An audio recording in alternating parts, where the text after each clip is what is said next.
नमस्कार दोस्तों, स्वागत है आपका द न्यू लॉन्चर के इस यूट्यूब मंच पर।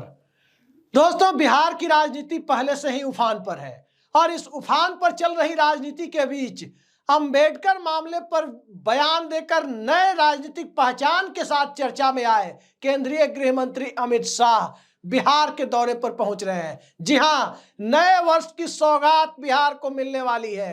खासकर नीतीश कुमार के कोर वोट बैंक पर इसका कितना असर होगा, यह देखा जाना है। दरअसल 5-6 जनवरी को अमित शाह के पटना पहुंचने की सूचना है।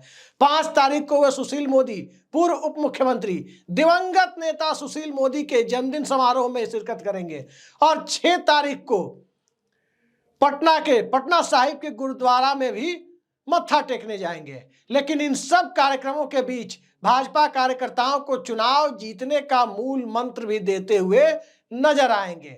लेकिन सवाल यह है कि भाजपा कार्यकर्ताओं को चुनाव कैसे जीता जाए, ये चुनावी वर्ष यानी विधानसभा चुनाव के पहले ये बताने के लिए अमित शाह जाएंगे। नीतीश कुमार पर क्या असर पड़ेगी? मत भूलिए, अमित शाह अब वो अमित शाह नहीं है जो अमित शाह आज से 4 दिनों पहले थे। बिल्कुल उसी तरह से लाल कृष्ण आडवाणी की तरह से जो जिन्ना विवाद के पहले हिंदू हृदय सम्राट राम लहर के नायक लाल कृष्ण आडवाणी थे और उसके बाद जिन्ना विवाद के बाद जिन्ना की मजार पर जाने के बाद जो लाल कृष्ण आडवाणी थे वो वोट कैचर नहीं बल्कि एक दिवंगत भाजपा नेता जो बड़े सम्मानित थे।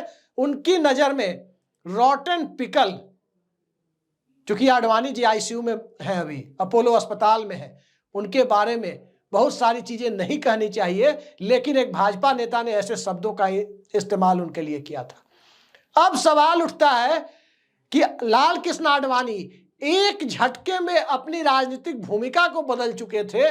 उसके बाद की परिस्थितियों में जहां नीतीश कुमार की पूरी सियासत ही एक अलग एंगल पर चल रही है, अमित शाह के जाने के बाद उनका वोट बैंक बिदक तो नहीं जाएगा? क्या बिहार के महादलित और दलित वर्ग के वोटर, अति पिछड़े वर्ग के वोटर ये सवाल तो नहीं पूछेंगे कि अंबेडकर पर जिन्होंने टिप्पणी की वो आए हैं?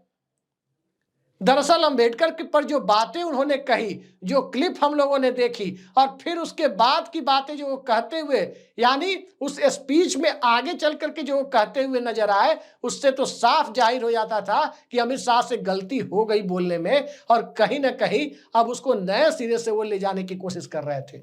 लेकिन अब हो गई तो हो गई। चुनावी साल है और नीतीश कुमार के शासन वाला राज्य बिहार एक ऐसा राज्य जहां नीतीश कुमार ने भारतीय जनता पार्टी के साथ गठबंधन में बने रहते हुए भी नरेंद्र मोदी को 2005, 2010 इन दोनों चुनावों में बिहार में आने नहीं दिया था। वो अमित शाह को बिहार में स्वीकार करेंगे? 2010 में चुनाव के पहले भाजपा की राष्ट्रीय कार्यकारिणी में नरेंद्र मोदी पटना पहुंच भी गए थे, लेकिन पटना पहुंचने के बाद जो हालात बने उसमें नीतीश कुमार ने भाजपा नेताओं के लिए दिया जाने वाला रात्रि भोज भी, डिनर भी कैंसिल कर दिया था।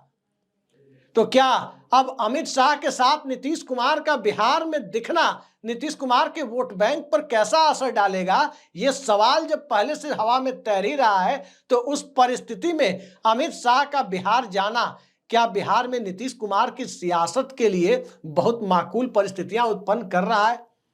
स्वाभाविक है कि इसका असेसमेंट आने वाले वक्त में होगा, लेकिन यह भी तय है कि बिहार की राजनीति जिस दिशा में जा रही है, प्रतीकों की राजनीति में, एक ऐसे राज्य में जब मोहन भागवत का आरक्षण के ऊपर दिया गया बयान पूरे बिहार में तूल पकड़ सकता है, तो आरक्षण की राजनीति के सबसे बड़े झंडा बरदार, जी हां, इस देश में सामाजिक न्याय के सबसे बड़े चेहरे अंबेडकर, बाबा साहब अंबेडकर के ऊपर बयान देने के बाद अमित शाह बिहार में जाएंगे तो जदयू के साथ साथ भाजपा की चुनावी संभावनाएं भी तो खराब नहीं होंगी। क्या अमित शाह के बिहार जाने से बिहार एनडीए का भट्ठा तो नहीं बैठ जाएगा? चुनावों में भट्ठा तो नहीं बैठ जाएगा?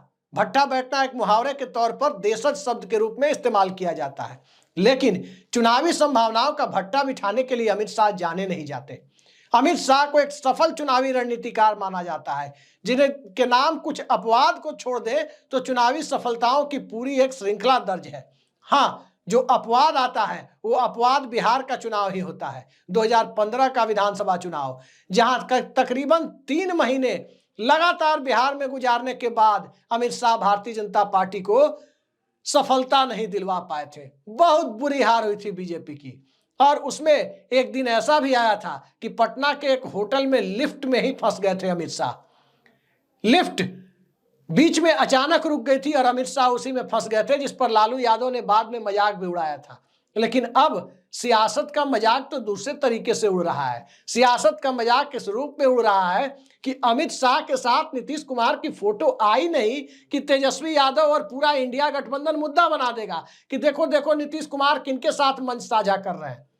ये परिस्थितियां बनती हुई दिखाई देंगी और वही परिस्थितियां राष्ट्रीय जनता दल की सियासत को सूट करती है। इसलिए सूट करती है क्योंकि लालू यादव ने अपने कार्यकाल में, कहा जाता है कि स्वर्ग दिया या नहीं दिया, स्वर्ग देने का काम समाज के पिछड़े वर्गों को जरूर दिया था। लेकिन अमित शाह तो स्वर्ग की ही बात कर रहे थे कि जितनी बार अंबेडकर का नाम लेते हो उतनी बार अगर भगवान का नाम लोगे तो स्वर्ग मिल जाता। लेकिन लालू यादव ने बिहार के वंचितों को, बहुजनों को स्वर्ग नहीं दिया, स्वर्ग दिया। ये बात जब मुहावरे के रूप में ही सही, जमीन पर मौजूद एक व्यक्ति जिसके पास खाने के लिए रोटी मिलने में दिक्कत होती हो, वो भी इस बात को स्वीकार करता है। भले ही राष्ट्रीय जनता दल के साथ उसका चुनावी तालमेल अब उस रूप में नहीं बैठता जिस रूप में 1990 और 95 में बैठता था। तो उस परिस्थिति में अमित शाह के साथ नीतीश कुमार का दिखना, अमित शाह का बिहार में दिखना और बिहार के चुनाव को उस रूप में देखना जिस रूप में आज तक लोग देखते आए हैं, कहीं ना कहीं एनडीए की चुनावी संभावनाओं पर प्रश्न चिन्ह तो लगाता ही है।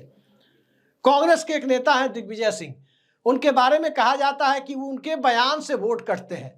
तो क्या अमित शाह का भी दिग्विजय सिंह करण हो गया है? राजनीतिक रूप से अमित शाह जिस राज्य में अब चुनाव प्रचार के लिए जाएंगे, वहां भारतीय जनता पार्टी को क्या इस परिस्थिति से दो चार होना पड़ेगा कि भाई दलित वोटों की गारंटी, लोकल यूनिट ये बोलेगी बीजेपी की कि दलित वोटों की गारंटी अब हम नहीं ले सकते। नीतीश कुमार बहुत सीजन पॉलिटिशियन है। भले ही बिहार भाजपा के नेता वास्तविकता को समझते हुए भी अपने शीर्ष नेतृत्व के खिलाफ मुंह ना खोले, लेकिन नीतीश कुमार इन परिस्थितियों को नहीं झेल पाएंगे।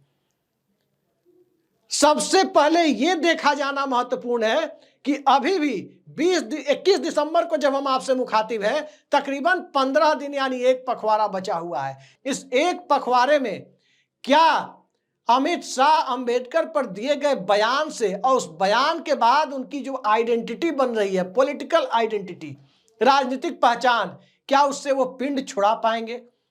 अगर वो पिंड छुड़ा पाए तो नीतीश कुमार को दिक्कत नहीं होगी। लेकिन सवाल घूम फिर कर वही आता है कि लोग पिंड अपने बयानों से नहीं छुड़ा पाते। लाल कृष्ण आडवाणी भी जिन्ना की मजार पे गए थे तो अपने बयान से पिंड नहीं छुड़ा पाए थे। कई सारे राजनेता हैं जिनके लिए वो बयान महत्वपूर्ण हो जाते हैं। मसलन गुजरात के मुख्यमंत्री रहे नरेंद्र मोदी का 2002 का बयान, जब गुजरात सांप्रदायिकता की भट्टी में तप रहा था, उस दरमियान दिया गया बयान, क्या बयान था? बयान यही था कि गुजरात में न्यूटन के तीसरे गति नियम का पालन हो रहा है, यानी प्रत्येक क्रिया की बराबर और विपरीत प्रतिक्रिया होती है, वही हो रहा है। यह गुजरात के मुख्यमंत्री मोदी जी का बयान था। लेकिन उस बयान ने उन्हें व्यापक हिंदू एकता के नायक के तौर पर उभरने में, नफरत की बुनियाद पर एक वोट बैंक खड़ा करने में मदद की थी। अब अमित शाह की जो पहचान है, अंबेडकर साहब पर दिए गए बयान के बाद, वो पहचान उस व्यापक चुनावी हिंदुत्व की एकता को खंडित होने की दिशा में बढ़ने वाला बयान साबित हो सकता है। तो वही परिस्थितियां नीतीश कुमार के सामने है कि उससे भारतीय जनता पार्टी की चुनावी संभावनाएं तो गिरती ही है, जनता दल यूनाइटेड को सबसे ज्यादा नुकसान हो सकता है, क्योंकि नीतीश कुमार का आधार वोट बैंक वही है। याद रखिए, एक पखवाड़ा राजनीति में बहुत ज्यादा नहीं होता, लेकिन कम भी नहीं होता। छवि बनाने में, एक नेता को, एक छवि को गढ़ने में लंबा वक्त लगता है। लेकिन उस छवि को जब एक बार कुछ ऐसी बात मुंह से निकल जाए तो उस छवि को बरकरार रखना बड़ा मुश्किल काम होता है। अमित शाह की पहचान कभी वोट कैचर की थी नहीं।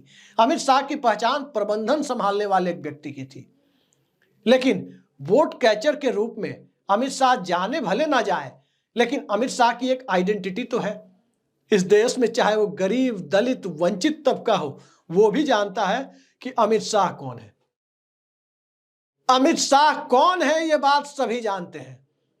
अमित शाह देश के गृह मंत्री हैं, भारतीय जनता पार्टी के राष्ट्रीय अध्यक्ष रहे हैं, नरेंद्र मोदी के बेहद विश्वास पात्र हैं और बीजेपी में और पूरी सत्ता में नंबर 2 की हैसियत में है मोदी जी के बाद। तो जब वो नंबर 2 की हैसियत में है तो क्या नीतीश कुमार के बगल में वो खड़े होंगे या बिहार की सरजमी पर चुनावी तैयारियों की समीक्षा करेंगे? तो चुनावी रूप से महत्वपूर्ण एक बड़ा वोट बैंक क्या इस बात को स्वीकार करेगा? मत भूलिए कि बिहार की राजनीति एक ऐसी राजनीतिक भूमि है, बिहार एक ऐसी राजनीतिक भूमि है जहां पर चाय पान की दुकान वाले को भी, एक सामान्य आदमी को भी, जिसे पढ़ना लिखना भले ही हस्ताक्षर करना आता हो, उसकी भी राजनीतिक समझ इतनी है जितना नोएडा के और दिल्ली के न्यूज रूम में बैठे हुए पत्रकारों की भी संभवतः ना हो। वो सारे समीकरण आपको किसी पॉलिटिकल साइंस के एक्सपर्ट की तरह समझा देगा। उसके लिए उसे मैकियावेली और चाणक्य या टोनी लॉक बनने की जरूरत नहीं है, लेकिन वो सारी परिस्थितियां समझा देगा। तो ऐसा हो ही नहीं सकता कि अमित शाह का बयान भारतीय जनता पार्टी के नेता के तौर पर, सदन के अंदर गृह मंत्री के तौर पर दिया गया बयान भारतीय जनता पार्टी और के कार्यकर्ता लोगों के दिलो दिमाग से हटाने में कामयाब हो जाए तो नीतीश कुमार को दिक्कत नहीं है। लेकिन हुए या नहीं हुए, इसका लिटमस टेस्ट भी तो चुनाव में ही होगा, और वो चुनाव नीतीश कुमार के लिए अपने राजनीतिक जीवन का सबसे महत्वपूर्ण चुनाव है। तो बिहार दौरा दरअसल एक केस स्टडी होगा कि बिहार दौरे पर किस तरह से राजनीतिक विमर्श के रूप में अमित शाह के बयान के बाद उनकी भूमिका को लिया जाता है। देखते जाइए किस तरह लिया जाता है। आज के लिए इतना ही। नमस्कार।